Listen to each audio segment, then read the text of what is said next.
In the heart of France, behind the iconic golden gates of Versailles, history was etched in grandeur and intrigue. The intoxicating beauty of the palace concealed secrets that would one day ripple through the corridors of power. Within these lavish halls, a scandal was slowly brewing, a tale that would shake the French monarchy to its very foundations. This was not a story of battlefield glory or political conquest, but of forbidden passion, relentless ambition, and a dark web of poison that would threaten everything. It is a story woven with desire, manipulations, and ruthless competition. The power struggles and whispered conspiracies would turn Versailles from a symbol of royal authority into a playground of secrets. This is the story of King Louis XIV and Madame de Montespan, Versailles' most scandalous affair. Their names still echo in history: the Sun King, magnificent and indomitable, and his enchantress, the most powerful woman of her time.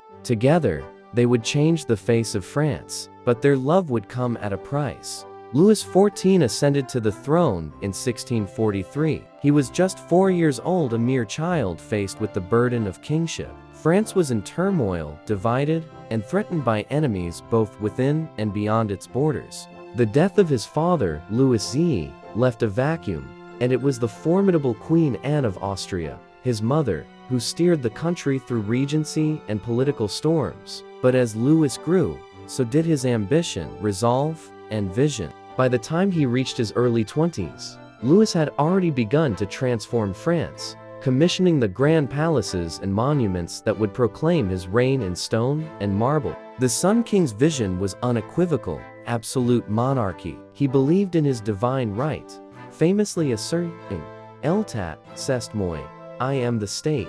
Under his rule, the arts flourished, wars were fought, and the nation itself became a stage. Louis called himself the Sun King, a symbol of life, giving energy and central power. The golden rays reflected in the luminous halls of Versailles, which he had crafted as the ultimate showcase of authority and refinement. Versailles was more than a palace. It was a theatrical set for the drama of monarchy. Every garden path, every mirrored hall, every glittering chandelier was part of Louis' message to the world. France and its king were supreme. Yet, within this dazzling empire, one greater drama was about to unfold, an affair so scandalous that it would rewrite history itself. Her name was Madame de Montespan, and she was about to capture the Sun King's heart. Born as Françoise Athanase de Rochefort de Mortemart in 1640, Madame de Montespan entered life surrounded by privilege. Her family name was respected, her upbringing immaculate, and her charm both natural and cultivated. The young Athanase was clever, witty, and possessed an uncommon beauty traits that would soon turn heads. At 22, she married Louis Henri de Pardaillan, Marquis de Montespan, a union blessed by society but doomed by fate. The Marquis was respectable, but no match for Athanase's fiery spirit and ambitions. Court life beckoned. Madame de Montespan arrived at Versailles as a lady-in-waiting to the queen. In those hallowed halls, under the gaze of royalty and nobles, her intelligence and vivacity drew the attention of the one man who mattered most: King Louis XIV himself. Athanase was no mere ornament. She possessed an ability to shape conversations, to command respect and amusement. She dared to interrupt the king, to challenge him, and to present herself as an equal in wit and charm. By 1667, Madame de Montespan was the undisputed star of the royal court. She had become the king's official mistress, a title carrying immense power and influence. Within a few years, she was not only the most beautiful woman in France, but arguably the most powerful. With Montespan by his side, Versailles came alive, blossoming into a place of revelry and innovation. The couple was seen everywhere, walking through the fragrant gardens, debating art and music, and laughing beneath gilded ceilings. Together, Louis and Athanase hosted opulent masked balls known throughout Europe for their extravagance. Nobles and dignitaries traveled from far and wide to witness the spectacle. Montespan set the trends, dictating fashion, decor, and the very standards of etiquette. But their bond transcended romance. It was a partnership of power. Montespan advised the king on policy, managed the royal household, and intervened in matters of court and state. She was known as the true Queen of France, wielding influence that rivaled the monarch himself. Though officially not queen,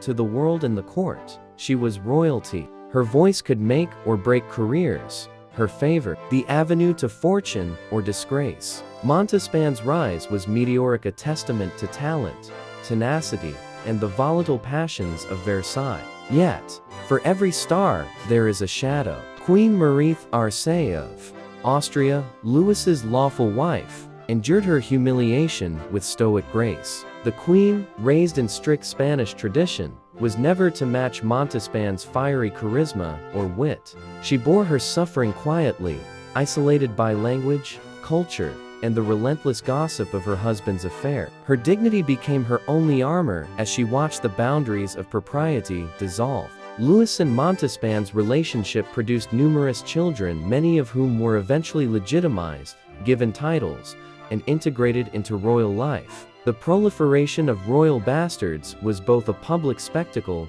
and a personal wound for the queen. Versailles buzzed with whispers. How could the queen tolerate such shame? How long would Montespan remain in favor? By the late 1670s, the tone of conversation darkened. Some claimed Montespan had resorted to witchcraft and dark arts to maintain the king's attention. Tales of spells, potions, and forbidden rituals spread through Paris and Versailles, feeding a climate of suspicion and fear. In 1677, rumors reached the royal court that would plunge it into chaos. A secret network of poisoners, fortune-tellers, and black mass practitioners had been uncovered in Paris. Known as the Affair of the Poisons, this scandal sent shockwaves throughout France. Authorities began to unravel a web of criminality connecting the city's underworld to the highest levels of society. It was revealed that some nobles had sought magical interventions, love potions, poisons for rivals, and unholy blessings. Black masses rituals invoking the devil were reported,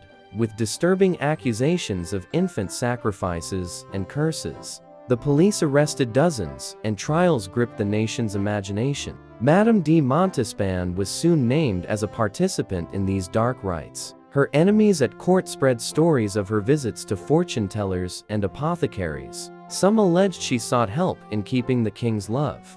And a secret police investigation revealed that Montespan had indeed purchased potions and sought spells, though she always denied any sinister intent. Montespan's image was shattered first among courtiers, then in the broader court, finally across Europe. Though never convicted in the scandal, her reputation would remain forever tainted by the poisoner's web. By the 1680s, the spell was broken. Louis began to withdraw from Montespan. The passion that once burned between them now cooled by scandal and suspicion. The king turned his attention to a new companion, a modest, devout woman named Madame de Maintenon. Madame de Maintenon was everything Montespan was not: pious, reserved, and introspective. She brought calm to the court, helped educate the king's children, and soon became Louis's confidant and, secretly, his second wife. Montespan's fall was swift. Once the center of power and admiration, she found herself shunned, her influence dissolved. The court that once depended on her wit and patronage now looked elsewhere, eager to distance itself from the shadow of the poison affair. Ultimately, Montespan was banished from Versailles. She spent her final years in retreat and self-reflection, a mere memory to most who knew her. In 1707, she died forgotten by the world she once ruled. Her grave was simple, her legacy complex. Versailles still whispers the name of Madame de Montespan. Her story of triumph, love, and downfall haunts the very stones of the palace. Guests and historians alike sense her lingering influence, a specter among the gilded halls. Her rise and fall mirrored the brilliance and the darkness of Louis XIV's reign. She embodied both the best and the worst of royal life, dazzling triumph and devastating scandal. Power built on passion burns bright, illuminating the world for a fleeting moment. But, as Versailles teaches, it never truly lasts. The story of Montespan is a warning: ambition can vanish in the blink of an eye. In his later years, Louis XIV wandered the endless corridors of Versailles. The Sun King, once surrounded by adoring courtiers and lovers, now found himself increasingly alone. He outlived his queen, his mistresses, and many of his children. Loneliness replaced former grandeur. Silent rooms replaced laughter and music. Versailles, the theater of his youth, became a mausoleum to memory. The legacy of Louis XIV was monumental art, architecture, the centralization of power, but behind the marvels lay stories of pain, sacrifice, and regret. History remembers Louis XIV for his golden palaces, luxurious gardens, and the divine image of the Sun King. But behind the marble walls lay a deeply human story, one of love gained and lost, of power wielded and surrendered.